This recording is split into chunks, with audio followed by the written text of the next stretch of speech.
Buenos días a todos. En primer lugar, agradecer, que dentro del programa de estas jornadas se tenga en consideración el cómo podemos intervenir en los problemas de salud mental en el medio rural. Cuando me puse un poco a pensar sobre lo que os quería transmitir, qué es lo que os quería contar, la verdad es que me quedé bastante bloqueada. Porque para nosotros, tanto para mi equipo como para mí, el trabajar en el medio rural significa un repensar continuo para adaptarnos a las circunstancias de la persona, a su entorno, y no que sea la persona quien se tenga que adaptar a nuestro recurso.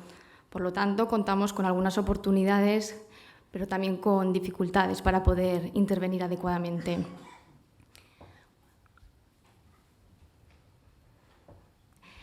En cuanto a las dificultades que podemos encontrar en el medio rural, yo voy a referirme a la zona de Calatayud, que es donde nosotros trabajamos. En la zona de Calatayud tiene una unidad de salud mental y nuestro recurso, que es el único recurso especializado en atender a personas con problemas de salud mental, que es un centro de rehabilitación psicosocial. Atendemos a personas de la comarca de Calatayud, comarca de la Aranda, comarca de Daroca y comarca de Valdejalón, lo cual significa que existe una gran dispersión geográfica. Además, a todo esto hay que unirle las dificultades de los medios de transporte. Por lo tanto, que las personas acudan a nuestros recursos resulta muchas veces bastante complicado. En la unidad de salud mental hay 2 psiquiatras, hay un psicólogo, pero es una unidad de salud mental donde existe mucho cambio de los profesionales. Incluso tenemos temporadas en las que algunos de los profesionales no están porque no se cubren las plazas, lo que resulta bastante difícil vincular a las personas a que acudan a las citas. Además, tenemos menos recursos a nivel comunitario y escasas oportunidades de inserción sociolaboral. En cuanto al estigma, lo he puesto ahí en dificultades porque para mí juega un arma de doble filo. Por un lado, sí que hay personas que están muy incluidas dentro de la sociedad, pero otras, sin embargo, están muy etiquetadas, muy marcadas por su pasado, que han tenido algunas consecuencias a nivel social y las personas somos incapaces a veces de centrarnos en el momento presente de la persona. En cuanto a las oportunidades, que también son muchas, para nosotros resulta mucho más fácil acceder a la persona, tanto a la persona como a su entorno social y a las familias. Eso hace más fácil el poder trabajar con ellos y acercarnos a ellos. También existe más posibilidad de desarrollar redes sociales y trabajar en red. O sea, es muy fácil trabajar en comunidad, trabajar con los diferentes recursos sanitarios, de servicios sociales, recursos de empleo, de formación. Los servicios sociales sí que para nosotros juegan un papel importante en el medio rural, porque muchas veces son ellos quienes detectan personas que a lo mejor no están acudiendo a las unidades de salud mental. Entonces, detectan a la persona, nos la derivan y nosotros hacemos esa valoración para poder darle la atención que necesita y poder volverla a vincular a la unidad de salud mental. En cuanto a la hora de hacer actividades, participar en la comunidad, todo es muy accesible. Al final allí casi todos nos conocemos. Entonces, cuando yo pido colaboración para hacer cualquier actividad, conozco a la persona y sé que siempre hay una aceptación de todas las propuestas. Además, en nuestro centro es verdad que los profesionales tienen una estabilidad, no hay grandes cambios y permite que las personas estén muy vinculadas y nos tengan como referentes a la hora de comentar cualquier dificultad que tengan. Nuestro centro se abrió en 2009, era un centro muy pequeñito que únicamente tenía 2 salas de actividades y 2 despachos, poco más. Por lo tanto, no podíamos dar mucha atención. En cuanto al equipo profesional con el que contaba, era un director psicólogo, un trabajador social y 2 monitores. Detectamos que había una necesidad, atendemos a mucha población, de buscar un espacio más grande, con más medios, y en 2015 nos trasladamos a unas nuevas instalaciones que tienen más de 500 metros cuadrados. Entonces ahora sí que ya tenemos 5 despachos, tenemos 2 salas de actividades, una de formación, un taller ocupacional, una sala de reuniones. Bueno, tenemos mucha posibilidad de desarrollar incluso actividades paralelas.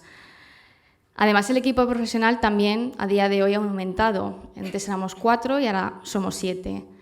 Tenemos 2 psicólogos, 2 trabajadores sociales, una terapeuta ocupacional y 2 monitores.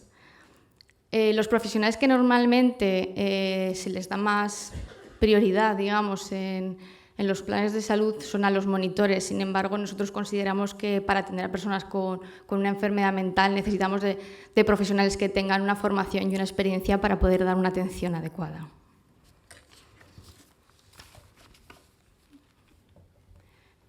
Vale, en cuanto a los programas que desarrollamos en nuestro centro, tenemos el programa de centro de día, que tenemos 15 plazas concertadas con el Salud, 6 plazas de inserción laboral, 4 plazas del equipo de atención comunitaria y 4 plazas de piso supervisado. Sin embargo, volvemos un poco a insistir en lo mismo, ¿no? Que los ratios de personal para cubrir estos medios son bastante escasos y no se tienen en cuenta las necesidades que tiene el entorno rural y la dispersión geográfica que existe en él.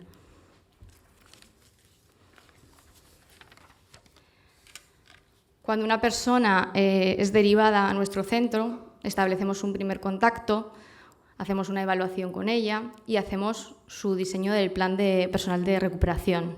Hay una intervención y un seguimiento.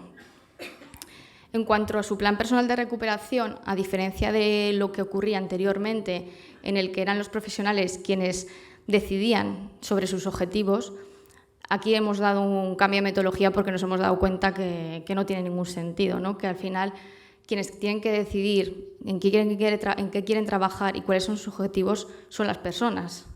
Entonces las reuniones se hacen en conjunto con todos los profesionales y con la persona que es quien decide sus objetivos en base a 4 ámbitos: en el ámbito psicoclínico, el de autonomía personal, autonomía social y de inserción laboral. Un poco en referencia a los principios básicos que rigen un poco todas nuestras intervenciones, hablo de la flexibilidad. Yo creo que en el medio rural somos muy flexibles porque hay que adaptarnos a las necesidades. Tenemos mucha flexibilidad a la hora de derivación, ¿no? Y de admisión de casos. Nosotros no tenemos todos los recursos que hay en la ciudad, no tenemos unidades de media estancia, no tenemos urgencias psiquiátricas, no tenemos ingresos en agudos. Entonces, muchas veces las personas que son derivadas a veces están en una lista de espera para entrar a otro recurso y tenemos que un poco hacer esa función de sostener, ¿no? Hasta que puedan acudir al recurso que necesitan. Además, hemos tenido y tenemos que adaptar las metodologías, ¿no? Cuando lo habéis nombrado durante el día de hoy, durante la pandemia, tuvimos que adaptar la metodología a través del uso de las nuevas tecnologías, pero, por ejemplo, en un recurso como el nuestro, en el medio rural, esas nuevas tecnologías llegaron para quedarse. Al final, el que las personas puedan conectarse desde sus casas para participar en actividades implica que puedan tener acceso a una atención, si no, muchas veces no podrían ni participar. Además, tenemos que adaptarnos a los horarios de transporte, tenemos que adaptarnos a los recursos económicos de la persona, por lo tanto, hacer un encaje de todo esto, la verdad que resulta bastante complicado. Nuestra forma de intervención se basa sobre todo en la participación activa de la persona. La persona es la responsable, ¿no?, de su propia recuperación. Y nuestra forma de tratar con ellos se basa en la horizontalidad. Nos hemos alejado mucho, ¿no?, de ese rol de experto, de paciente, y creo que los profesionales somos más unos acompañantes, ¿no?, de la persona en ese proceso de recuperación. El diagnóstico, que todavía se sigue utilizando muchísimo, para nosotros nuestras intervenciones están bastante alejadas, ¿no?, del uso del diagnóstico porque etiquetan a la persona. Las personas se convierten en etiquetas que estigmatizan y ellos mismos se autoestigmatizan. Cuando se presentan ya no se presentan soy una persona que tengo, no, se presentan como soy un esquizofrénico. Tenemos que cuidar, ¿no?, con el uso del lenguaje porque puede transmitir pues, una intención u otra. Trabajamos mucho en red, en el medio rural, con áreas sanitarias, sociales, formativas, y las intervenciones se dirigen en general todas a desarrollar esas habilidades de la autonomía de la persona, desarrollar estrategias de afrontamiento y empoderamiento y que la persona participe en comunidad, ¿no? Y tenga relaciones sociales. Es importantísimo el papel de la familia. La familia, sus contactos sociales, cualquier persona que quieran invitar, que forma parte de su vida y de su día a día. Hacemos mucha intervención con las familias. El objetivo final es que todo el trabajo que se realice tenga una generalización a su ambiente natural, y aquí indico, toda intervención debería tener un fin. Esto parece obvio, pero a veces nos cuesta. Nos cuesta a nosotros, les cuesta a las personas, le cuesta a la familia y le cuesta a la propia unidad de salud mental. Porque cuando la persona ha conseguido esa estabilidad, esa autonomía, gracias, es como, ¿y ahora qué vas a hacer? Pues lo mismo que el resto del mundo, ¿no? Tiene que llevar una vida totalmente normalizada. En cuanto a los recursos, como os he hablado, está el centro de día, donde principalmente se desarrollan actividades con grupos terapéuticos, donde se usa el diálogo como herramienta de transformación, ya que muchos de los problemas surgen a partir de la forma que hablamos, ¿no? Y de cómo utilizamos el lenguaje. Todo nuestro comportamiento surge a través de otras personas, todo es social y tiene un contexto y consecuencias sociales. Trabajamos a través de los valores de cada una de la persona. Utilizamos los grupos multifamiliares, donde pueden acudir todas las familias, usuarios, profesionales. Hacemos también muchos talleres artísticos, ¿no? El arte como herramienta terapéutica, talleres de expresión corporal, actividades deportivas, trabajo en equipo, rehabilitación cognitiva, sesiones individuales con las familias, con los usuarios, con trabajo social, psicología, terapia ocupacional. Y aquí indico, los talleres de VDs y habilidades sociales se han eliminado como actividad. Esto nos ha costado mucho, porque nos hemos dado cuenta que al final son dos actividades propias de centro de día, pero que para nosotros realmente no tenían una utilidad, porque no se transferían a una utilidad. Entonces, lo que hemos hecho, sobre todo, estas AVDs se entrenan directamente en el entorno de la persona, y las habilidades sociales se trabajan a través de otro tipo de actividades, como puede ser el trabajo en equipo. Al final, el objetivo final de nuestro centro de día es que la persona desarrolle un proyecto de vida con significado para ella, con estrategias de afrontamiento. En cuanto al equipo de atención social comunitaria, donde el lugar de atención es el domicilio o el entorno de la persona, para nosotros, esto que está tan bien reflejado en los planes de salud mental, hasta el día de hoy no ha sido posible llevar a cabo. No tenemos los medios de personal ni tenemos los medios económicos para poder realizarlo. Por lo tanto, sí que es verdad que este año hemos tenido una experiencia por el apoyo de la Caixa en el que hemos podido replicar, ¿no? esta forma de intervención, gracias también al EAS de Zaragoza, y hemos visto que para nuestro entorno es la mejor forma de intervención, porque al final nosotros tenemos que intervenir en el contexto de la persona para que pueda vivir en su propio entorno. Tenemos pisos supervisados, que también tiene el objetivo de mejorar la autonomía de la persona. Se realizan seguimientos, ¿no? Varias veces a las semanas, y normalmente está combinado con la asistencia al centro de día. En cuanto a su duración, también tiene un tiempo limitado. Una vez que la persona consigue desarrollar esa autonomía, la persona debe pasar a un piso normalizado. En cuanto a la inserción laboral, es verdad que en el medio rural existen grandes dificultades porque pues no hay empresas, hay pocas empresas, la cualificación de las personas es bastante baja. Entonces, lo que hacemos un poco para cubrir estas necesidades es realizar formaciones y hacer talleres ocupacionales. Es verdad que en el taller ocupacional a veces sí que es más fácil en el medio rural, porque el hecho del boca a boca nos lleva a que nos encarguen ciertos trabajos, ¿no? Que permiten entrenar habilidades prelaborales para las personas con un problema de salud mental. Por ejemplo, en el taller ocupacional tenemos acuerdos específicos con el Ayuntamiento de Calatayud.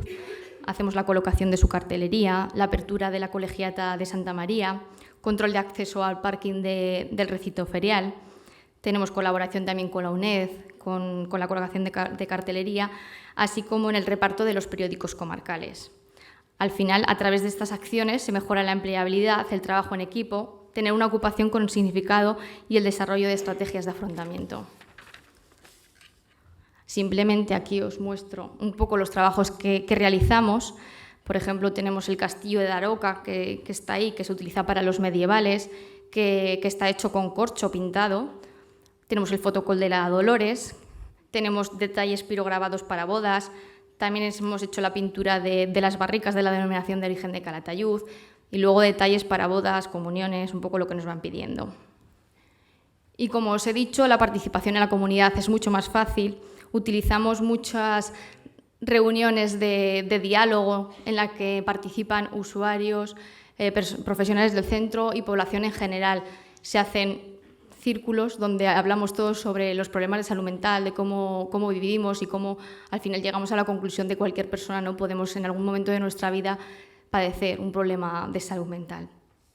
El arte también lo utilizamos, ¿no?, como proyecto colaborativo y sí que hacemos muchas actividades de intercambio de arte, de pinturas que luego se llevan a exposiciones, murales urbanos, ¿no?, a través de colaboración con otras entidades. Bueno, aquí un poco imágenes de lo que os he estado contando. Y por último os hablo de nuestro fanzine, que es una revista autoeditada en la que cada 2 meses solemos proponer un tema en el que pueden participar personas de nuestro centro y cualquier población, o sea, cualquier persona del punto del mundo en el que esté. Nos manda su aportación y nosotros editamos la revista y la distribuimos en medios, o sea, en recursos de Calatayud, bares, tiendas, y también se puede leer online. Para finalizar, ya termino. Como resumen de todo lo que he ido desarrollando a lo largo de la ponencia, quiero remarcar eso, la necesidad de adaptarnos nosotros a las necesidades de la persona, la importancia de una derivación temprana, la importancia del trabajo en red, una metodología horizontal y flexible en el que no haya uso de diagnósticos, donde se le dé a la persona un rol activo para su construcción de un proyecto de vida, intervención en el contexto de la persona, donde se implica a su familia y sus redes sociales, utilizando el diálogo como herramienta de cambio, realizando actividades con y en la comunidad, consolidando programas con convenios adaptados al medio rural y donde haya una mayor inversión en recursos de personal técnico y en transporte. Muchas gracias.